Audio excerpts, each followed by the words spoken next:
여러분, 사람마다 살아가는 태도는 천차만별이죠. 근데 그것을 대략적으로 묶어서 분류한다면 세 가지 정도로 단순화시킬 수 있을 것 같은데, 첫째는 지멋대로 사는 사람, 두 번째 사람은 체면을 중시하며 사는 사람, 세 번째는 가능한 한 내가 받은 것, 내가 갖고 태어난 것, 내 역량과 한계를 솔직하게 인정하고 그 위에서 살아가려고 하는, 소위 주신 대로 분량대로 살아가려고 하는 사람, 이렇게 나눌 수 있을 것 같습니다. 그런데 어쨌거나 주님께서 우리들에게 원하시는 삶은 분명하죠. 주신 대로, 받은 대로, 분량대로 사는 것입니다. 자, 이 세 부류를 고린도 교회 안으로 이렇게 끌고 들어와서 적용한다면, 첫 번째 부류, 지멋대로 사는 인생은 일탈적인 성적 남용을 일삼고 합리화하는 자들이라고 할 수 있겠죠. 그런 사람들은 자기 영혼을 매우 노골적으로 파괴하는 자라고 할 수가 있겠습니다. 체면을 차리며 사는 자는 자기가 마땅히 누려야 될 자유, 자신의 자유를 스스로 박탈하고 타인에 대한 관용을 잃어버리는 자라고 할 수가 있겠습니다.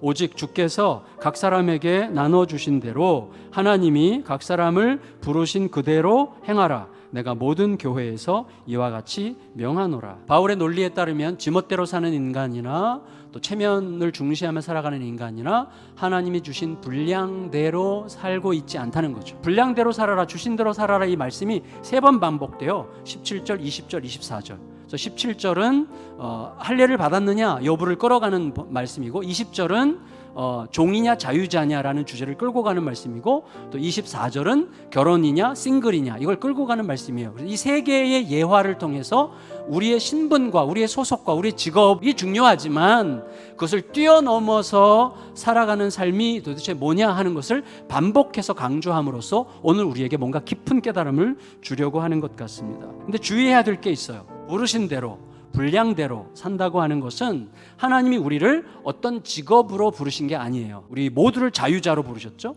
중요한 건 뭐냐면, 부르심을 받았을 때 직업이 뭐든 신분이 뭐든 하나님의 부르심은 그런 것들에 매이지 않는다는 거예요. 부르신 그 자리에서 하나님의 뜻을 쫓아 행하는 게 중요한 거라고 지금 이야기하고 있는 것입니다. 물론 여러분, 우리는 1차적으로 주신 대로 산다, 분량대로 산다라고 하는 말이 우리의 마음속에 1차적으로는 약간 운명적으로 들어올 가능성이 많습니다. 진실은 오히려 바울의 지금 논리를 쭉 따라가서 요약하면 바꿀 수 있다면 바꿔라 이거예요. 그런데 더 중요한 것은 안 바꾸더라도 혹은 못 바꾸더라도 괜찮아. 모든 우리의 객관적 조건들을 뛰어넘어서 자유를 누리게 하는 게 복음의 능력이 아니냐라고 이야기하는 거예요. 바울이 이렇게 다양한 예를 들어가면서 말하려고 하는 근본적인 의도가 뭘까요? 신자들의 삶에 유익을 끼치기 위해서 이런 말을 하고 있는 것입니다. 내가 이것을 말함은 너의 유익을 위함이요 너에게 올무를 놓으려 함이 아니니 오직 너희로 하여금 이치에 합당하게 하여 흐트러짐이 없이 주를 섬기게 하려 함이라.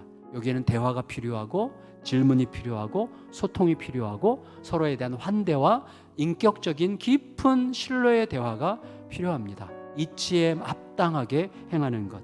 그래서 공동체를 주신 거예요. 하나님께서 있게 하신 자리에서 합당한 삶을 살기 위해서 우리가 뭔가를 선택하고 판단하려고 할 때 우리가 붙들어야 되는 기준은 딱 2가지입니다. 첫째는 뭐냐면, 있게 하신 자리, 분량대로 받은 자리, 내가 처한 상황을 충분히 잘 헤아려야 된다는 거죠. 하나님 나에게 이런 상황을 허락하신 이유를 먼저 물어요. 이걸 이해하고 헤아리고 인정해야 됩니다. 2번째, 모든 선택의 기준이 뭐예요? 있게 하신 자리에서 현실적인 제약과 운명을 뛰어넘어 주님을 섬기려고 힘쓰고 있느냐, 이게 중요한 것입니다. 우리는 우리가 주님과 바른 관계 속에서 행하기 위해서 그렇게 간 길에서 얼마든지 실패할 수 있습니다. 그러나 지난번에도 말씀드렸지만 우리가 어떤 의도로 그렇게 했는지 아셔요. 그러므로 실패했어도 그 실패의 자리가 최고의 성공의 자리가 되도록 바꿀 수 있는 하나님이라는 것을 믿고 그 길을 가시면 됩니다. 그게 하나님의 주권을 인정하고 사는 거예요.